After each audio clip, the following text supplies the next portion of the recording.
But you're the villain in this to these people, right? Right here, this crowd, the people who showed up here, I heard them boo you. What does that feel like? It's cool. I've been booed before. Hey, listen, they can't fight for him, so it don't matter. And when they say you're gonna run, what do you have to tell them? I already said it before. Before we got here, I said, I'm gonna run upside his head. So he's gonna run, but upside Canelo's head. Canelo Alvarez has long been seen by the boxing community as an unstoppable force and a contemporary giant making history. He appears to be the unrivaled man, the cash cow, and the king. However, Keith Thurman has once revealed not only Canelo but also his opponent's psychological makeup. He's done this by outlining a straightforward plan that explains why Terence Crawford doesn't simply have a chance. He has the precise strategy to overthrow the monarch and cause one of the greatest upsets in boxing history. According to Thurman, Canelo Alvarez is not invincible. Canelo is not the only one who gives off the air of invincibility around him. It is built around the anxieties and shortcomings of the men who confront him. What Canelo does on fight night isn't the true question. We are all aware that he will arrive as the strong, calculating pressure warrior that he has always been. What his opponent will do is the key question. Are they only there to survive, or are they actually there to win? Canelo Alvarez is not, was not, and will not ever be an unbeatable fighter. That's fine. Canelo wasn't really unbeatable, right? But people got to understand it. Canelo Alvarez is not an unbeatable fighter. The question is, whoever he's fighting, we don't question what Canelo's going to do, right? We question what his opponents are going to do, right? It's not even really about Canelo. Canelo's going to show up as Canelo Alvarez, right? Ginger boy. So the question is, are you going to beat him? And are you going to beat him today? Like when fight night happens, is it you and is it now? You ready to beat him now? He's not unbeatable. Maybe you can beat him, but are you going to do it? And are you going to do it now? The first piece of evidence that Thurman cites is the altercation with Danny Jacobs. He recalls anticipating a top-tier chess match from a fighter with Jacobs' extensive amateur experience when he watched that battle. He found it disappointing instead. He had never witnessed anyone cause Jacobs to miss that many blows. Jacobs' hesitancy was the real story, despite Canelo's strong defense. He fought gingerly, never really committing to a winning strategy, but doing just enough to avoid being knocked out. He did not compel Canelo to react to him. Instead, he reacted to him. It was a survival-based performance. Additionally, against someone, survival is merely a slow death, much like Canelo. Canelo's opponents frequently suffer mental defeats long before they suffer physical defeats. However, the evidence of this psychological warfare extends beyond a single conflict. Canelo was feeling himself. Canelo had preparation. He had that head movement, losing to Floyd, this and that. He fought some flat-footed fighters. He got used to getting his head here and there and ducking down and then pulling out and spinning out and little tactics. I've never seen somebody make Danny Jacobs miss so many punches. It was highly impressive. I did not expect that, you know, because of the amateur pedigree growing up with Danny Jacobs. I know exactly what kind of New York fighter he is.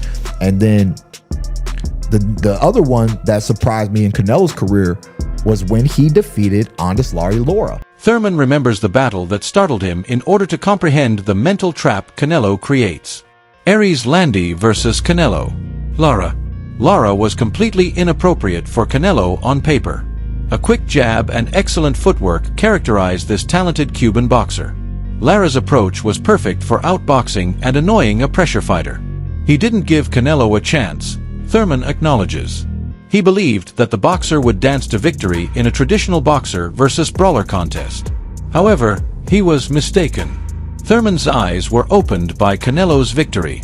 He couldn't pull the trigger, even though Lara had the ideal strategy and the necessary equipment.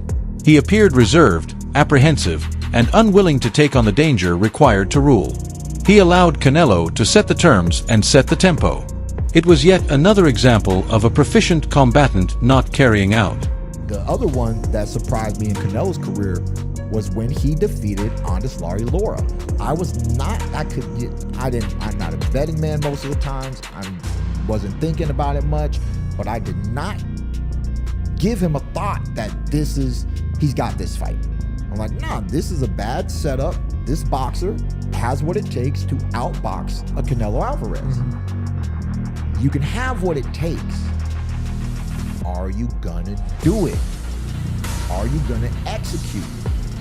Are you gonna not be scared? Are you gonna not be timid? Are you gonna not waste time? So like I said about my statement for this fight, victory comes in preparation. That evening, Thurman came to a crucial realization.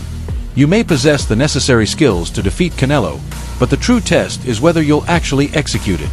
From the first bell to the last, will you carry out your strategy and enter that ring fearlessly and unfazed? This pattern of mental disintegration proved crucial for Thurman. Being a better fighter than Canelo isn't the point. It all comes down to having the drive to prove yourself for 12 rounds in a row. He thinks Terence "Bud" Crawford is unique because of this. Thurman's strategy for Crawford starts at this point. He maintains that Crawford's win is solely dependent on strategy and preparedness. Meeting fire with fire isn't the point. Making an attempt to override a fool's errand is Canelo. What Thurman refers to as the gorilla neck boy is not something you harm. Numerous other powerful players have hardly caused him to flinch, and GGG was unable to drop him. Thus, the only choice is a tactical one. A plan that requires a strong ring IQ and discipline. Thurman advises, watch the first few rounds to determine whether Crawford is prepared to win. The jab is the only weapon that matters. Crawford will win if he puts in a lot of effort behind his jab, building range and managing the pace. He should take a cue from the two combatants who caused Canelo the most problems. Both Floyd Mayweather and Dimitri Bivol effectively managed the distance, using their jabs to use every square inch of the ring to their advantage and keep Canelo at bay. The intention is not to harm Canelo. The goal is to outbox him, irritate him, cause him to miss, and hold him accountable. Points, accuracy, and footwork are all important in this game. That 14-pound weight disparity could become substantial as the bout progresses, but it's a double-edged sword. Will Crawford get stronger or less nimble as a result of his increased weight? They talk all the crazy stuff about me going up and having a tough time, but he went up in weight and lost. That's the difference. I went up weight and won. He went up and lost. You know, so let's not do that, Canelo. Thurman observes a minor but significant shift in Canelo's recent performances. He thinks Canelo's bite has somewhat diminished.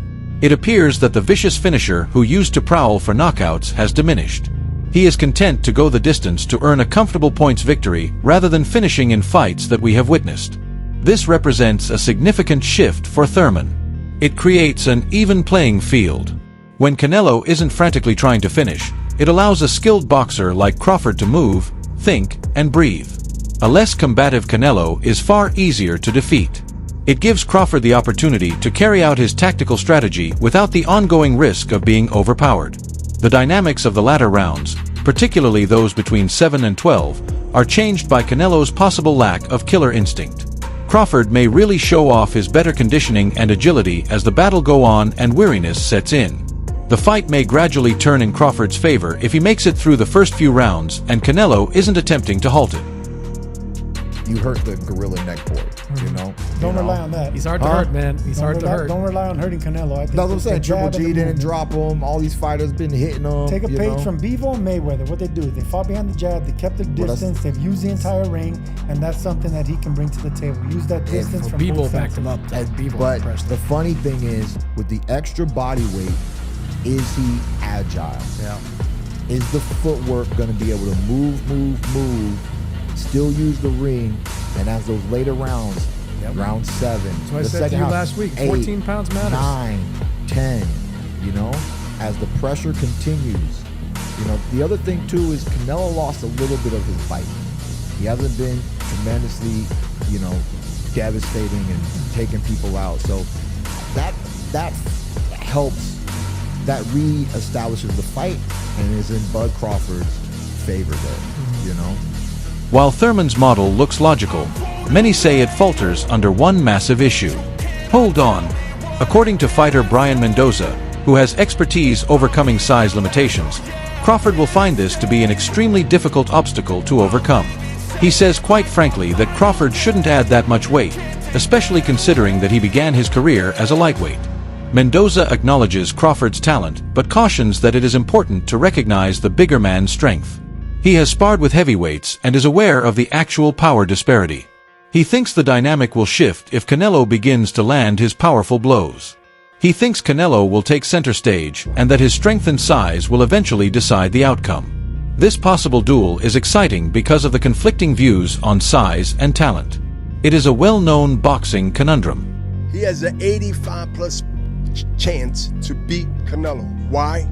He's not going in there to prove something, which will fall into Canelo's hand. He would love for him to prove something. That means you will stay there and try to prove something. I am concerned about him absorbing a Canelo punch, especially through the course of 12 rounds. I remember when Terence Crawford fought with Madrimo. Yes. He looks slow. He looks with no power, and three more divisions. Two more divisions. I think it's a top fight for Terence Crawford. But I think you gotta lean more towards Canelo, because like I said before, he been pitting big guys out and down, and Canelo not even really a 68 pounder. He probably really should be at 60 maybe, and he been hurting these guys. I think he be dropping these guys and things like that. So as long as Crawford stays away and just. Canelo unexpectedly brought in Jiren Boots Ennis, one of the world's most dangerous young fighters, for sparring. Keith Thurman was among the first people to commend this choice.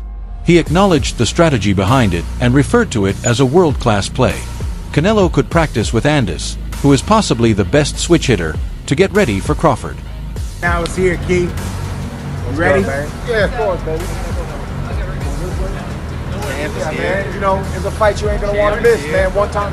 I told you the comeback 2025 is the key. What do you think about Ennis joining Canelo for the Crawford camp? Hey, good stuff. You think that matters? That's beautiful. Anywhere. That's beautiful, man. You know, when you. That's world class. That's, you know, I mean, it's the best switch hitter he can get. That's not his opponent, you know. His champions working with champions, you know. In the modern day and age, man. You don't get that a lot, you know? It reminds me back when I was supposed to fight Marcos Maidana, and I got Sean Porter for sparring. Thank you, boss. You know?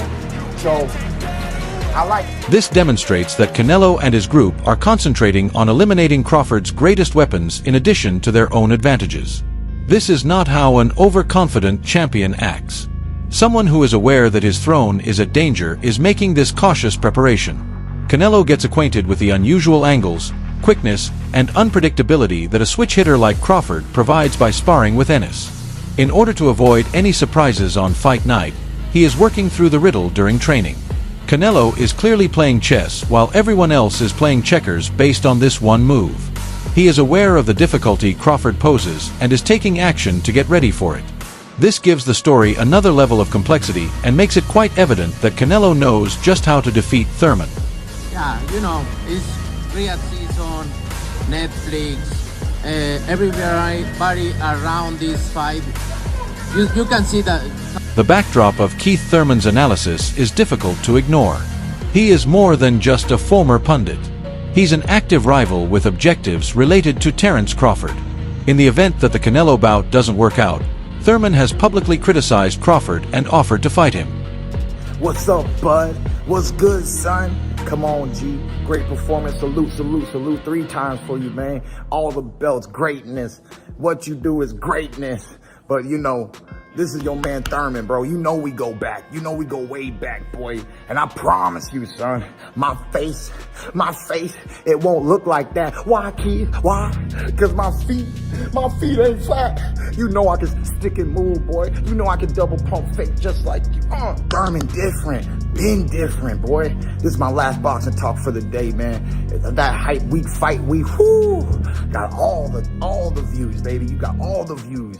Let's go. I'm proud of you, boy. But you know one thing you ain't seen in this life yet, and that's your man right here. Keep one time Thurman. Talk to Al. Send the contract. It's time to eat. I'm hungry, baby. I'm hungry, baby. It's time to eat. I'm in the gym working for you.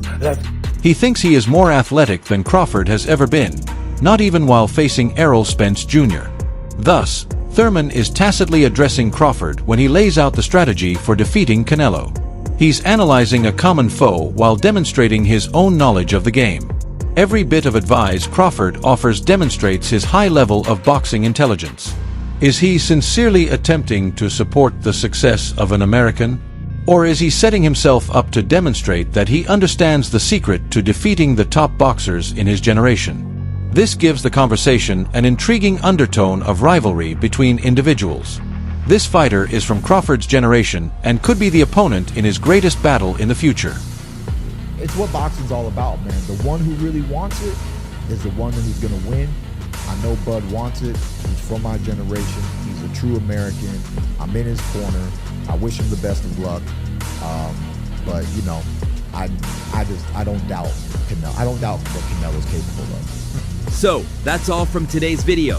If you enjoyed it, remember to leave a like, subscribe, and ring that bell icon so you never miss our upcoming videos. And don't forget to share your thoughts in the comments section. Stay tuned, and we will catch you in the next video.